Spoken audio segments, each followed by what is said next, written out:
જય હિન્દ વિદ્યાર્થી મિત્રો। તો આજે આપણે એમકોમ સેમેસ્ટર 4 માં એકાઉન્ટિંગ ફોર વર્કિંગ કેપિટલમાં તમારી જે બીજું ચેપ્ટર છે રોકડ અંદાજપત્ર, તો આ ચેપ્ટર બીકોમ સેમેસ્ટર 6 માં મેનેજમેન્ટ એકાઉન્ટિંગમાં પણ આવે છે।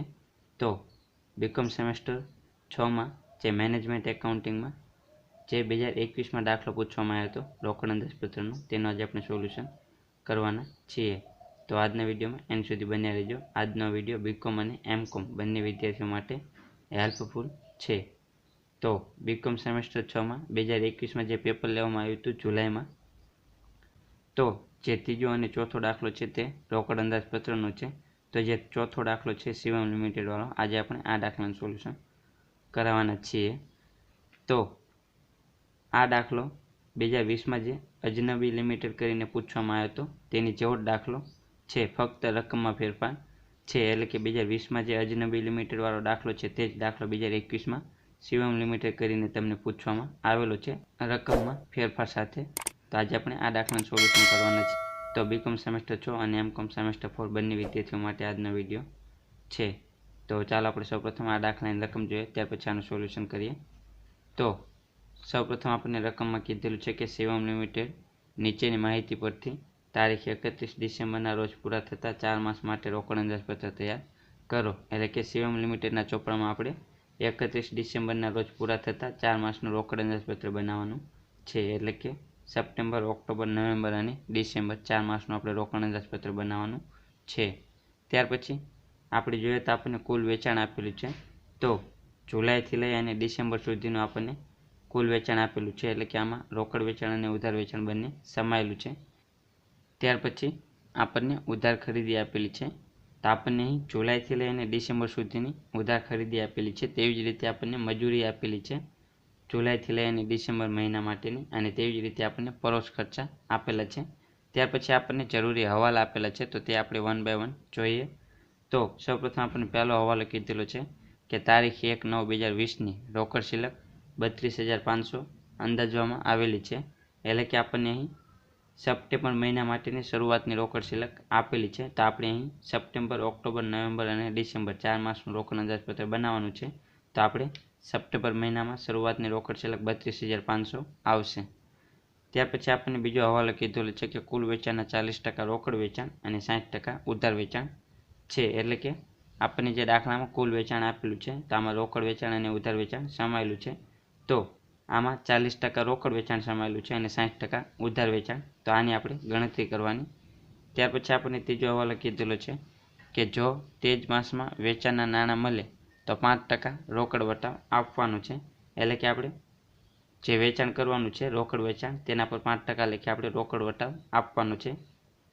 ત્યાર પછી આપણને કીધેલું છે કે દેવાદારો પાસેથી 40% નાણાં બીજા મહિનામાં વસૂલ થાય છે અને બાકીના ત્યાર પછીના મહિનામાં મળે છે। એટલે કે આપણે જે ઉધાર વેચાણ કરશું તો ઉધાર વેચાણના નાણાં દેવાદારો પાસેથી આપણને કઈ રીતે મળશે, તો 40% નાણાં આપણને બીજા મહિનામાં મળશે અને બાકીના જે 60% નાણાં છે તે ત્રીજા મહિને મળશે।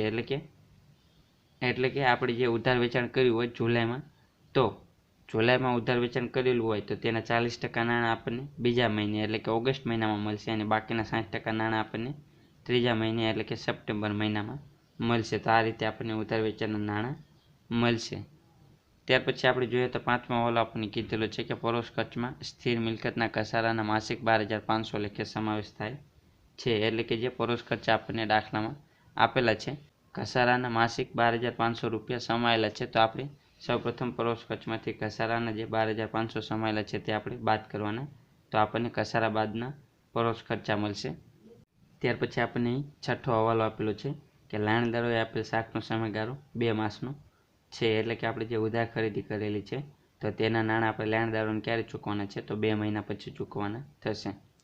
ત્યાર પછી 7મા નંબરનો હવાલો, તો આપણને કીધેલો છે કે મજૂરી ચૂકવવાનો સમયગાળો 1/33 માસ અને પરોક્ષ ખર્ચ ચૂકવવાનો સમયગાળો 2 મહિનાનો છે। એટલે કે જે મજૂરી છે તે આપણે 50% તે જ માસમાં ચૂકવાની અને 50% બીજા મહિનામાં। તેવી જ રીતે જે પરોક્ષ ખર્ચા છે તે આપણે 2 મહિના પછી ચૂકવાના થશે। ત્યાર પછી આપણને 8મા નંબરનો હવાલો કીધેલો છે કે સપ્ટેમ્બર 2020માં 10%ના ₹5,00,000ના ડિબેન્ચરનું વાર્ષિક વ્યાજ ચૂકવવું પડશે। તો 5,00,000ના 10% એટલે કે 50,000 આપણે ડિબેન્ચરનું વ્યાજ ક્યારે ચૂકવવાનું છે, તો કે સપ્ટેમ્બરમાં। તો આપણે રોકડ જે આવકોમાં લખવાનું કે ડિબેન્ચરના વ્યાજની ચૂકવણી, તેમાં આપણે સપ્ટેમ્બર મહિનામાં 50,000 ચૂકવવાના થશે. ત્યાર પછી આપણને નવમો હવાલો કીધેલો છે કે ડિસેમ્બર 2020માં મકાનની ખરીદીનો ₹27,500નો હપ્તો ચૂકવવો પડશે. એટલે કે આપણે જે મકાનની ખરીદી કરી હતી તેનો હપ્તો 27,500 આપણે ક્યારે ચૂકવવાનો છે તો કે ડિસેમ્બરમાં ચૂકવવાનો થશે. ત્યાર પછી આપણને 10મા નંબરનો હવાલો કીધેલો છે કે 30મી સપ્ટેમ્બર 2020ના રોજ રોકાણ પર ડિવિડન્ડ 10,000 મળવાની ધારણા છે. એટલે કે આપણને ડિવિડન્ડ મળવાની ધારણા છે તો કે ક્યારે તો કે સપ્ટેમ્બર મહિનામાં. ત્યાર પછી આપણને લાસ્ટ હવાલો કીધેલો છે કે ગયા વર્ષના આવકવેરાનો રિફંડ ઓર્ડર ₹15,000નો ઓક્ટોબર 2020માં મળશે. તો આપણને આવકવેરા રિફંડ મળશે ઓક્ટોબર મહિનામાં, તો આપણે તે ધ્યાનમાં લઈશું. તો આટલા હવાલા આપણને આપેલા છે અને આના આધારે આપણને કીધેલું છે કે ડિસેમ્બરના રોજ પૂરા થતા 4 માસનું રોકડ અંદાજપત્ર બનાવો. તો જ્યારે પણ તમને આ રીતનો દાખલો પૂછાય ત્યારે સૌપ્રથમ તમારે રોકડ અંદાજપત્ર તૈયાર કરવાનું. તો ચાલો આપણે આ દાખલાનું સોલ્યુશન કરીએ. તો શિવમ લિમિટેડના ચોપડામાં જરૂરી ગણતરી. તો આપણે અહીં સપ્ટેમ્બર, ઓક્ટોબર, નવેમ્બર અને ડિસેમ્બર 4 માસનું રોકડ અંદાજપત્ર તૈયાર કરીશું આ રીતે. ત્યાર પછી રોકડ અંદાજપત્રમાં સૌપ્રથમ આપણે શરૂઆતની રોકડ શિલ્લક ધ્યાનમાં લઈશું, એટલે કે ઓપનિંગ કેશ બેલેન્સ. તો દરેક દાખલામાં તમને શરૂઆતની રોકડ શિલ્લક પ્રથમ મહિના માટે આપેલી હશે. તો આપણો અહીં પ્રથમ મહિનો સપ્ટેમ્બર છે. તો સપ્ટેમ્બર મહિના માટે આપણે જોઈએ તો આપણને દાખલામાં શરૂઆતની રોકડ શિલ્લક કેટલી આપેલી છે તો કે 1/9/2020ના રોજ રોકડ શિલ્લક 32,500. તો આપણને અહીં નવમો મહિનો એટલે કે સપ્ટેમ્બર મહિના માટેની શરૂઆતની રોકડ શિલ્લક કેટલી આપેલી છે 32,500. તો તે આપણે ધ્યાનમાં લઈશું, એટલે કે ઓપનિંગ કેશ બેલેન્સ આવશે સપ્ટેમ્બર મહિના માટેનું 32,500. ત્યાર પછી શરૂઆતની રોકડ શિલ્લકમાં આપણે ઉમેરીશું રોકડ આવકો. તો આપણને મળશે કુલ રોકડ આવકો. ત્યાર પછી કુલ રોકડ આવકમાંથી આપણે રોકડ જાવકો બાદ કરીશું તો આપણને મળશે આખર શિલ્લક. તો જે સપ્ટેમ્બર મહિનાની આખર શિલ્લક આપણને મળશે તે ઓક્ટોબર મહિના માટે શું બનશે? શરૂઆતની રોકડ શિલ્લક મળશે. તેવી જ રીતે જે ઓક્ટોબર મહિનાની આખર શિલ્લક હોય તે નવેમ્બર મહિના માટે શું બનશે? શરૂઆતની રોકડ શિલ્લક બનશે. અને તેવી જ રીતે જે નવેમ્બર મહિના માટેની આખર શિલ્લક હોય તે ડિસેમ્બર મહિના માટે શરૂઆતની રોકડ શિલ્લક બનશે. તો આ રીતે આપણને બાકીના મહિના માટેની શરૂઆતની રોકડ શિલ્લક મળશે. તો ચાલો હવે આપણે દાખલામાં જે હવાલા આપેલા છે તે આપણે 1 by 1 જોતા જઈએ અને તેની એન્ટ્રી કરતા જઈએ. તો સૌપ્રથમ આપણે કુલ વેચાણની ગણતરી કરીશું. આપણને તેને લગતો હવાલો આપેલો છે બીજા નંબરનો કે કુલ વેચાણના 40% રોકડ વેચાણ છે અને 60% ઉધાર વેચાણ છે. તો સૌપ્રથમ આપણે કુલ વેચાણમાં જે રોકડ વેચાણ અને ઉધાર વેચાણ સમાયેલું છે તેની ગણતરી કરીએ. તો વર્કિંગ નોટ 1 આવશે, રોકડ વેચાણ અને દેવાદારો પાસેથી મળેલ રકમની ગણતરી. તો સૌપ્રથમ આપણે દાખલામાં જે કુલ વેચાણ આપેલું છે તે આપણે ધ્યાનમાં લઈશું. તો આપણને દાખલામાં કુલ વેચાણ આપેલું છે જુલાઈથી લઈ ડિસેમ્બર સુધીનું. તો આપણે સૌપ્રથમ કુલ વેચાણ જે રીતે આપેલું છે તે રીતે આપણે લખી દઈશું. તો જુલાઈ મહિના માટે 3,60,000 આવશે કુલ વેચાણ, ઓગસ્ટ મહિના માટે 4,20,000, સપ્ટેમ્બર માટે 4,80,000, ઓક્ટોબર માટે 5,40,000, નવેમ્બર મહિના માટે 6 લાખ અને ડિસેમ્બર મહિના માટેનું કુલ વેચાણ આવશે 6,60,000. તો આપણને જે રીતે કુલ વેચાણ આપેલું છે જુલાઈથી લઈને ડિસેમ્બર મહિના સુધીનું, તો આપણે સૌપ્રથમ કુલ વેચાણ લખી દઈશું. ત્યાર પછી આપણને દાખલામાં રોકડ વેચાણ અને ઉધાર વેચાણ અંગે હવાલો આપેલો છે. તો આપણને દાખલામાં કીધેલું છે કે કુલ વેચાણના 40% રોકડ વેચાણ છે અને 60% ઉધાર વેચાણ છે. તો આપણે રોકડ વેચાણ અને ઉધાર વેચાણની ગણતરી કરીએ. તો કુલ વેચાણના 40% આપણે કરીશું તો આપણને રોકડ વેચાણ મળશે અને 60% આપણને ઉધાર વેચાણ મળશે. એટલે કે કુલ વેચાણમાંથી રોકડ વેચાણ આપણે બાદ કરીશું તો આપણને મળશે ઉધાર વેચાણ. તો 3,60,000 છે જુલાઈ મહિના માટેનું કુલ વેચાણ, તો તેના 40% એટલે કે 1,44,000 રોકડ વેચાણ આવશે અને બાકીનું 2,16,000 ઉધાર વેચાણ મળશે. તેવી જ રીતે ઓગસ્ટ મહિના માટે આપણે જોઈએ તો 4,20,000 કુલ વેચાણ છે, તેના 40% રોકડ વેચાણ એટલે કે 1,68,000 રોકડ વેચાણ થશે અને 2,52,000 ઉધાર વેચાણ થશે. તેવી જ રીતે સપ્ટેમ્બર મહિના માટે આપણને રોકડ વેચાણ 1,92,000 મળશે, ઉધાર વેચાણ 2,88,000, ઓક્ટોબર મહિના માટે 2,16,000 મળશે રોકડ વેચાણ, ઉધાર વેચાણ 3,24,000, નવેમ્બર મહિના માટે 2,40,000 રોકડ વેચાણ આવશે, ઉધાર વેચાણ 3,60,000 અને તેવી જ રીતે ડિસેમ્બર મહિના માટે 2,64,000 રોકડ વેચાણ આવશે અને ઉધાર વેચાણ 3,96,000 આવશે. તો આ રીતે આપણને જુલાઈથી લઈને ડિસેમ્બર મહિના માટેનું રોકડ વેચાણ અને ઉધાર વેચાણ મળશે. ત્યાર પછી આ જે રોકડ વેચાણ આપણને પ્રાપ્ત થયું તો રોકડ વેચાણ અંગેની એન્ટ્રી આપણે રોકડ અંદાજપત્રમાં કરવાની આવશે, કારણ કે રોકડ વેચાણ આપણે કરીશું તો તેનાથી આપણને આવક થશે. તો રોકડ અંદાજપત્રમાં રોકડ આવકો હેઠળ આપણે લખવાનું રોકડ વેચાણ, જે આવક પ્રાપ્ત હોય તે લખવાની. પરંતુ અહીં આપણને રોકડ વેચાણ અંગેનો હવાલો આપેલો છે બીજો, તો તે આપણે ધ્યાનમાં લઈશું. તો આપણને દાખલામાં કીધેલું છે કે જો તે જ માસમાં વેચાણના નાણાં મળે તો 5% રોકડ વટાવ આપવાનો છે, એટલે કે રોકડ વેચાણ પર આપણે રોકડ વટાવ આપવાનો છે 5%. તો આની આપણે વર્કિંગ નોટ 2 કરીશું રોકડ વેચાણ અંગેની, અને તેમાંથી રોકડ વટાવ બાદ કરીશું. ત્યાર પછીનું જે વટાવ બાદનું રોકડ વેચાણ છે તેની એન્ટ્રી આપણે રોકડ અંદાજપત્રમાં કરવાની થશે. તો રોકડ વેચાણની ગણતરી આપણે બીજી વર્કિંગ નોટમાં કરીશું. ત્યાર પછી ઉધાર વેચાણ.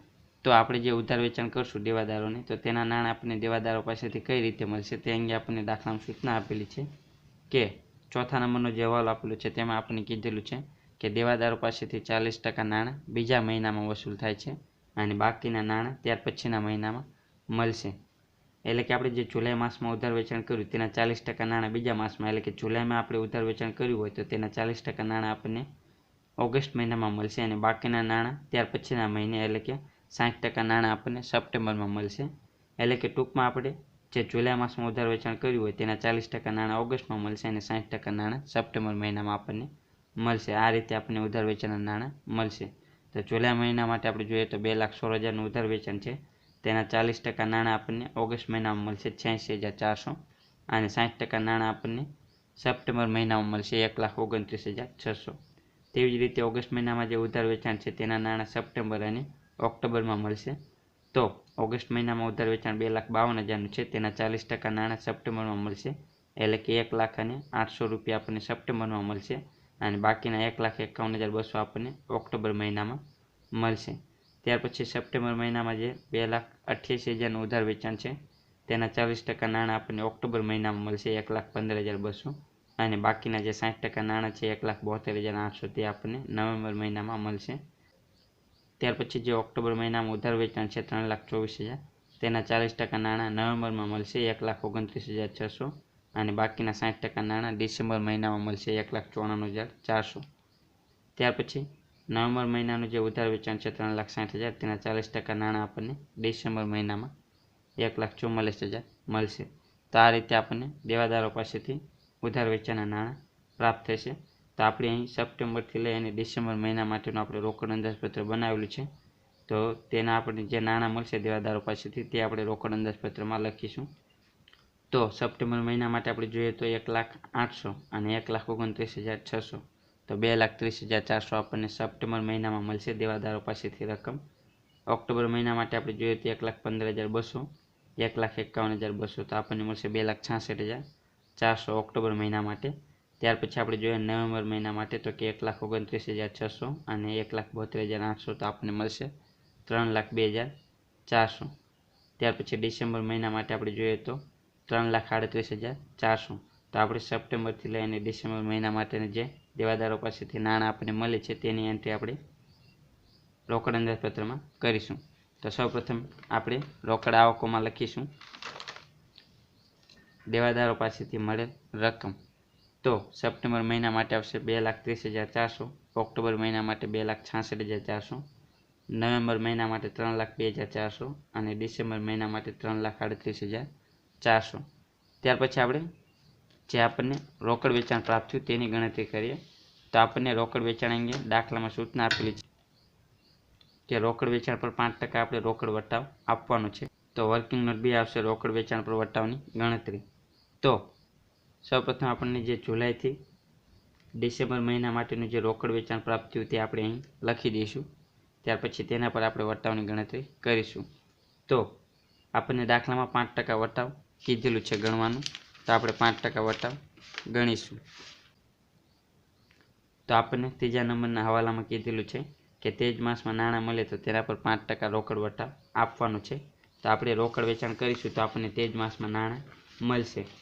તો આપણે તેના પર 5% વટાવ ગણીએ. તો જુલાઈ માસ માટે આપણે જોઈએ 1,44,000ના 5%, એટલે કે 7,200 આવશે. તે આપણે બાદ કરીશું તો આપણને વટાવ બાદનું રોકડ વેચાણ મળશે, એટલે કે ચોખ્ખું રોકડ વેચાણ મળશે 1,36,800. ઓગસ્ટ મહિના માટે આપણે જોઈએ તો 1,68,000 તેના 5%, એટલે કે 8,400 વટાવ થશે. તે બાદ કરીશું તો આપણને મળશે 59,600 ઓગસ્ટ મહિના માટેનું રોકડ વેચાણ. સપ્ટેમ્બર મહિના માટે આપણે જોઈએ તો ચોખ્ખું રોકડ વેચાણ આપણને 1,82,400 મળશે. ઓક્ટોબર મહિના માટે 2,05,200, નવેમ્બર મહિના માટે 2,28,000 અને ડિસેમ્બર મહિના માટે 2,50,800 આપણને ચોખ્ખું રોકડ વેચાણ મળશે. તો હવે આપણે ચોખ્ખું રોકડ વેચાણ એટલે કે રોકડ વેચાણ આપણે કરીશું તો રોકડ આવક આપણને પ્રાપ્ત થશે. તો રોકડ આવકોમાં આપણે લખીશું રોકડ વેચાણ સપ્ટેમ્બર મહિનાથી ડિસેમ્બર મહિના માટેનું આપણે ધ્યાનમાં લઈશું, કારણ કે તે માસ માટે આપણે રોકડ અંદાજપત્ર બનાવેલું છે. તો સપ્ટેમ્બર મહિના માટે 1,82,400 આવશે. ઓક્ટોબર મહિના માટે આવશે 2,05,200, નવેમ્બર મહિના માટે આવશે 2,28,000 અને ડિસેમ્બર મહિના માટે આવશે 2,50,800. તો આપણે રોકડ અંદાજપત્રમાં લખીશું રોકડ વેચાણ સપ્ટેમ્બર મહિના માટે 1,82,400, ઓક્ટોબર મહિના માટે 2,05,200, નવેમ્બર મહિના માટે 2,28,000 અને ડિસેમ્બર મહિના માટે 2,50,800. તો આ થશે રોકડ વેચાણ અને દેવાદારો પાસેથી મળેલ રકમની ગણતરી. ત્યાર પછી આપણને દાખલામાં ઉધાર ખરીદી આપેલી છે તો તેની આપણે ગણતરી કરીએ. તો આપણને દાખલામાં ઉધાર ખરીદી આપેલી છે અને તે અંગે આપણને હવાલો આપેલો છે દાખલામાં કે જે લેણદારોએ આપેલ શાખનો સમયગાળો છે તે 2 માસનો છે. એટલે કે આપણે જે ઉધાર ખરીદી કરી તો તેના નાણાં આપણે લેણદારોને ક્યારે ચૂકવવાના છે? 2 મહિના પછી ચૂકવવાના છે. તો હવે આપણે આની ગણતરી કરીએ. તો વર્કિંગ નોટ નંબર 3 આપણે કરીશું લેણદારોની ચૂકવણી અંગેની ગણતરી. તો સૌપ્રથમ તો આપણે દાખલામાં જે ઉધાર ખરીદી આપેલી છે તે આપણે લખી દઈશું. તો આપણે દાખલામાં ઉધાર ખરીદી જુલાઈથી લઈને ડિસેમ્બર મહિના માટેની આપેલી છે તે આપણે લખીશું. તો જુલાઈ માસ માટે આવશે 1,80,000, ઓગસ્ટ મહિના માટે આવશે 2,40,000, સપ્ટેમ્બર મહિના માટે આવશે 3 લાખ, ઓક્ટોબર મહિના માટે આવશે 3,60,000, નવેમ્બર મહિના માટે આવશે 3,60,000 અને ડિસેમ્બર માટે આવશે 3,90,000. તો આપણે સૌપ્રથમ જે ઉધાર ખરીદી છે જુલાઈથી લઈ ડિસેમ્બર મહિના માટેની તે આપણે લખી દઈશું. ત્યાર પછી આપણને કીધેલું છે દાખલામાં કે લેણદારોએ આપેલ શાખનો સમયગાળો 2 માસનો છે. એટલે કે જે આપણે ઉધાર ખરીદી કરી છે તેના નાણાં આપણે 2 મહિનામાં ચૂકવવાના છે. તો આપણે જુલાઈ માસમાં ઉધાર ખરીદી કરી 1,80,000ની. તો જુલાઈ મહિનો આખો એટલે કે 1 જુલાઈ મહિનો થશે અને ઓગસ્ટ મહિનો આખો એટલે કે જુલાઈ માસ અને ઓગસ્ટ માસ 2 મહિના પૂરા થશે. ત્યાર પછી આપણે તેની ચૂકવણી કરીશું એટલે કે સપ્ટેમ્બરમાં તેની ચૂકવણી કરીશું. તો આ રીતે આપણે ઉધાર ખરીદીની ચૂકવણી કરવાની છે. તો જુલાઈ માસમાં જે ખરીદી કરી 1,80,000 તેના નાણાં આપણે સપ્ટેમ્બરમાં ચૂકવીશું. ત્યાર પછી ઓગસ્ટ મહિનામાં આપણે જે ઉધાર ખરીદી કરી તેના નાણાં આપણે ઓક્ટોબર મહિનામાં ચૂકવીશું. એટલે કે ઓગસ્ટ મહિનો આખો અને સપ્ટેમ્બર મહિનો આખો 2 માસ પૂરા થશે ત્યાર પછી આપણે ચૂકવણી કરીશું. તેવી જ રીતે સપ્ટેમ્બર મહિનો છે તેની ઉધાર ખરીદી 3 લાખ તેના નાણાં આપણે નવેમ્બરમાં ચૂકવીશું. તેવી જ રીતે ઓક્ટોબર મહિના માટે જે ઉધાર ખરીદી છે 3,60,000 તેના નાણાં આપણે ડિસેમ્બર મહિનામાં ચૂકવીશું 3,60,000. તો આ રીતે આપણે 2 માસ બાદ ચૂકવણી કરવાની છે. તો આપણે સપ્ટેમ્બરથી લઈ ડિસેમ્બર મહિના માટેની જે ચૂકવણી કરી તે આપણે ધ્યાનમાં લઈશું. તો સપ્ટેમ્બર મહિના માટે આપણે જોઈએ તો 1,80,000, ઓક્ટોબર મહિના માટે 2,40,000, નવેમ્બર મહિના માટે 3 લાખ અને ડિસેમ્બર મહિના માટે 3,60,000. તો આ થશે લેણદારોને ચૂકવેલ રકમ. તો આપણે રોકડ અંદાજપત્રમાં રોકડ જાવકોમાં લખીશું કે લેણદારોને ચૂકવેલ રકમ. કારણ કે આપણે લેણદારોને રકમ ચૂકવીશું તો આપણી પાસેથી રોકડ જશે. તો આપણે રોકડ જાવકોમાં લખવાનું લેણદારોની ચૂકવણી સપ્ટેમ્બર મહિના માટે 1,80,000, ઓક્ટોબર મહિના માટે 2,40,000, નવેમ્બર મહિના માટે 3 લાખ અને ડિસેમ્બર મહિના માટે 3,60,000. તો આ થશે લેણદારોની ચૂકવણી અંગેની ગણતરી. ત્યાર પછી આપણને દાખલામાં મજૂરી આપેલી છે તો તેને લગતો હવાલો આપણને દાખલામાં આપેલો છે 7મા નંબરનો કે મજૂરી ચૂકવવાનો સમયગાળો 1/33 માસનો છે. તો હવે આપણે આને ધ્યાનમાં લઈ એની મજૂરીની ગણતરી કરીએ. તો વર્કિંગ નોટ 4 આવશે મજૂરી ખર્ચ અંગેની ગણતરી. તો સૌપ્રથમ આપણે દાખલામાં જે મજૂરી આપેલી છે જુલાઈથી લઈને ડિસેમ્બર મહિના માટેની તે આપણે ધ્યાનમાં લઈશું. તો જુલાઈ માટે 72,000, ઓગસ્ટ મહિના માટે 90,000, સપ્ટેમ્બર માટે 1,20,000, ઓક્ટોબર માટે 1,32,000, નવેમ્બર માટે 1,35,000 અને ડિસેમ્બર માટે 1,50,000. તો સૌપ્રથમ આપણે જુલાઈથી લઈ ડિસેમ્બર મહિના માટેની જે મજૂરી છે તે આપણે લખી દઈશું. ત્યાર પછી આપણને દાખલામાં સૂચના આપેલી છે કે મજૂરી ચૂકવવાનો સમયગાળો કેટલો છે? 1/33 માસ છે. એટલે કે આનો મતલબ શું થશે કે 50% મજૂરી આપણે તે જ માસમાં ચૂકવવાની અને 50% મજૂરી આપણે બીજા મહિનામાં ચૂકવવાની. તો જે જુલાઈમાં 72,000ની મજૂરી છે તેના 50% એટલે કે 36,000 આપણે તે જ માસમાં ચૂકવવાના અને બાકીના જે 36,000 છે તે આપણે ઓગસ્ટ મહિનામાં ચૂકવીશું. તેવી જ રીતે ઓગસ્ટ મહિનામાં જે 90,000 છે મજૂરી તેના 50% એટલે કે 45,000 આપણે તે જ મહિનામાં ચૂકવીશું અને બાકીના 50% આપણે સપ્ટેમ્બરમાં ચૂકવીશું. તેવી જ રીતે જે સપ્ટેમ્બરની મજૂરી છે 1,20,000 તેના 50% 60,000 આપણે તેમાં જ ચૂકવીશું અને બાકીના 60,000 આપણે ઓક્ટોબર મહિનામાં ચૂકવીશું. તેવી જ રીતે જે ઓક્ટોબર મહિનાની મજૂરી છે 1,32,000 તેના 50% એટલે કે 66,000 આપણે તે જ માસમાં ચૂકવીશું અને બાકીના 66,000 આપણે ત્યાર પછીના મહિને ચૂકવીશું. તેવી જ રીતે જે નવેમ્બર મહિનાની મજૂરી છે 1,35,000 તેના 50% 67,500 આપણે તે જ માસમાં ચૂકવીશું અને બાકીના 67,500 આપણે ડિસેમ્બર મહિનામાં ચૂકવીશું. અને જે ડિસેમ્બર મહિનાની મજૂરી છે 1,50,000 તેના 50% એટલે કે 75,000 આપણે તે જ માસમાં ચૂકવીશું. તો આ રીતે આપણે મજૂરીની ચૂકવણી કરવાની છે. તો આપણે જે ચૂકવણી કરી તેનું આપણે ટોટલ કરીશું તો આપણને મળશે મજૂરીની ચૂકવણી. તો સપ્ટેમ્બર મહિના માટે આપણે ટોટલ કરીએ તો 60,000 પ્લસ 45,000 તો આપણને મળશે 1,05,000. ત્યાર પછી ઓક્ટોબર મહિના માટે આપણે જોઈએ તો કેટલી મજૂરીની ચૂકવણી કરી તો આપણે 66,000 પ્લસ 60,000 એટલે કે ટોટલ આપણે 1,26,000 જેટલી મજૂરીની ચૂકવણી ઓક્ટોબર મહિનામાં કરી. ત્યાર પછી નવેમ્બર મહિના માટે આપણે જોઈએ તો 67,500 અને 66,000 એટલે કે 1,33,500 જેટલી મજૂરી આપણે નવેમ્બરમાં ચૂકવી અને ડિસેમ્બર મહિના માટે આપણે 1,42,500ની મજૂરી ચૂકવી. તો મજૂરીની ચૂકવણી કરીશું તો રોકડ જશે આપણી પાસેથી, તો રોકડ જાવકોમાં આપણે લખીશું મજૂરીની ચૂકવણી. તો સપ્ટેમ્બરથી લઈ અને ડિસેમ્બર મહિના માટેની જે મજૂરી આપણને પ્રાપ્ત થઈ તે આપણે ત્યાં લખીશું. તો સપ્ટેમ્બર માટે 1,05,000, ઓક્ટોબર મહિના માટે 1,26,000, નવેમ્બર મહિના માટે 1,33,500 અને ડિસેમ્બર મહિના માટે 1,42,500 તે આપણે ધ્યાનમાં લઈશું. તો આપણે રોકડ જાવકોમાં લખીશું મજૂરી સપ્ટેમ્બર મહિના માટે 1,05,000, ઓક્ટોબર મહિના માટે 1,26,000, નવેમ્બર મહિના માટે 1,33,500 અને ડિસેમ્બર મહિના માટે 1,42,500. તો આ થઈ મજૂરીની ગણતરી. ત્યાર પછી આપણે દાખલામાં પરોક્ષ ખર્ચા આપેલા છે. તો હવે આપણે આની ગણતરી કરીશું. વર્કિંગ નોટ 5 આવશે પરોક્ષ ખર્ચાની ગણતરી. તો સૌપ્રથમ આપણે દાખલામાં જે પરોક્ષ ખર્ચા આપેલા છે જુલાઈથી લઈ ડિસેમ્બર મહિના માટેના તે આપણે લખી દઈશું. તો જુલાઈ મહિના માટે આવશે 90,000, ઓગસ્ટ મહિના માટે 96,000, સપ્ટેમ્બર મહિના માટે 1,08,000, ઓક્ટોબર મહિના માટે 1,14,000, નવેમ્બર મહિના માટે 1,20,000 અને ડિસેમ્બર મહિના માટે પણ 1,20,000. તો સૌપ્રથમ આપણે પરોક્ષ ખર્ચા લખી દઈશું જુલાઈથી લઈને ડિસેમ્બર મહિના સુધીના. ત્યાર પછી આપણને દાખલામાં પરોક્ષ ખર્ચા અંગે જે હવાલા આપેલા છે તે આપણે ધ્યાનમાં લઈશું. તો આપણને દાખલામાં 5મા નંબરનો હવાલો કીધેલો છે કે પરોક્ષ ખર્ચમાં સ્થિર મિલકતના કસારાના માસિક 12,500 લેખે સમાવેશ થાય છે. તો આપણે જે કસારાના 12,500 સમાવેશ થાય છે પરોક્ષ ખર્ચમાં તે આપણે ધ્યાનમાં લઈશું. તો પરોક્ષ ખર્ચમાંથી કસારો આપણે બાદ કરીશું 12,500 દરેક માસ માટે. તો આપણને કસારા બાદના પરોક્ષ ખર્ચા મળશે. તો કસારા બાદના જે પરોક્ષ ખર્ચા આપણને પ્રાપ્ત થશે તેની ચૂકવણી આપણે કઈ રીતે કરવાની છે તો તે અંગે પણ આપણને દાખલામાં સૂચના આપેલી છે કે પરોક્ષ ખર્ચા ચૂકવવાનો સમયગાળો 2 મહિનાનો છે. એટલે કે જે જુલાઈ માસના કસારા બાદના પરોક્ષ ખર્ચા છે તેની ચૂકવણી આપણે સપ્ટેમ્બરમાં કરીશું. એટલે કે 2 મહિના પછી આપણે કરવાની છે. તો જુલાઈ મહિનો આખો અને ઓગસ્ટ મહિનો આખો એટલે કે 2 માસ પૂરા થશે ત્યાર પછી આપણે સપ્ટેમ્બરમાં તેની ચૂકવણી કરીશું.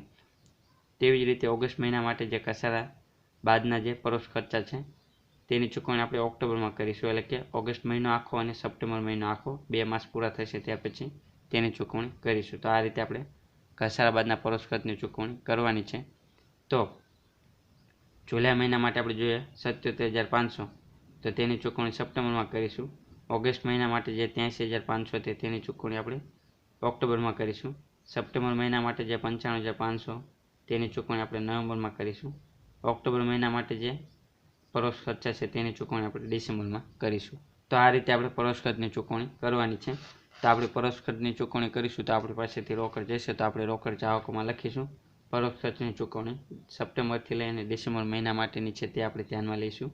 તો સપ્ટેમ્બર મહિના માટે 77,500 આવશે, ઓક્ટોબર મહિના માટે 83,500, નવેમ્બર મહિના માટે 95,500 અને ડિસેમ્બર મહિના માટે 1,01,500. તો આપણે રોકડ અંદાજપત્રમાં રોકડ જાવકોમાં લખીશું પરોક્ષ ખર્ચા સપ્ટેમ્બર મહિના માટે 77,500, ઓક્ટોબર મહિના માટે 83,500, નવેમ્બર મહિના માટે 95,500 અને ડિસેમ્બર મહિના માટે 1,01,500. તો આ થશે પરોક્ષ ખર્ચની ચૂકવણી.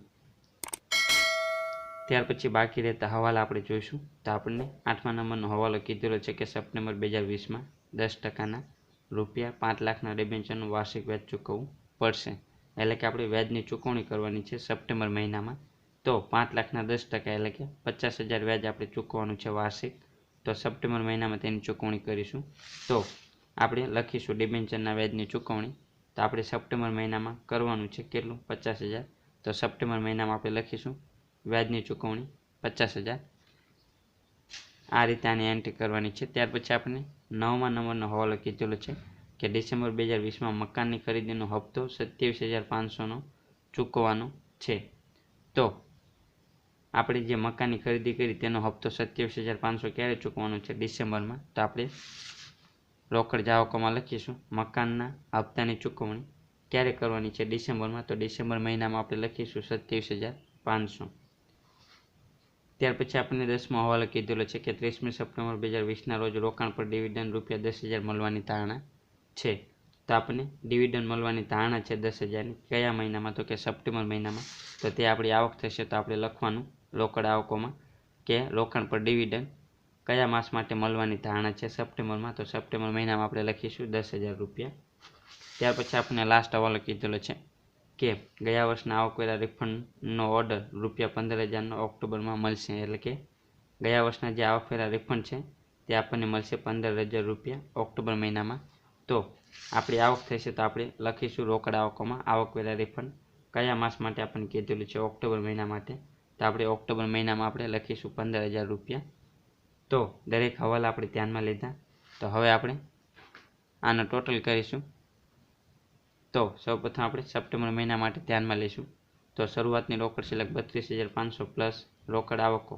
તો તેમાં રોકડ વેચાણ, દેવાદારો પાસેથી મળેલ રકમ અને ડિવિડન્ડ મળ્યું તે આપણે ધ્યાનમાં લઈશું. તો કુલ રોકડ આવકો આપણને મળશે સપ્ટેમ્બર મહિના માટેની 4,55,300. ત્યાર પછી તેમાંથી આપણે રોકડ જાવકો બાદ કરીશું. તો રોકડ જાવકો કેટલી આપણને મળશે? 4,12,500. તે આપણે બાદ કરીશું. તો આપણને મળશે આખર શિલ્લક 42,800. તો આજે સપ્ટેમ્બર મહિનાની આખર શિલ્લક છે તે ઓક્ટોબર મહિના માટે શું બનશે? શરૂઆતની રોકડ શિલ્લક બનશે. તો ઓક્ટોબર મહિના માટે શરૂઆતની રોકડ શિલ્લક આવશે 42,800 પ્લસ રોકડ આવકો જેમાં રોકડ વેચાણ, દેવાદારો પાસેથી મળેલ રકમ 2,66,400 અને આવકવેરા રિફંડ 15,000. આનો ટોટલ કરીશું તો આપણને મળશે 5,29,400. ત્યાર પછી રોકડ જાવકોનો આપણે ટોટલ કરીશું. તો તે આપણને મળશે 4,49,500. તે આપણે બાદ કરીશું. તો આપણને મળશે આખર શિલ્લક.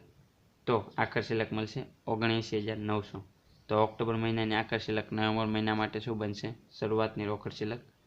તો નવેમ્બર મહિના માટે આવશે શરૂઆતની રોકડ શિલ્લક 79,900 પ્લસ રોકડ આવક આપણે ધ્યાનમાં લઈશું. તો આપણને કુલ રોકડ આવક મળશે નવેમ્બર મહિના માટેની 6,10,300.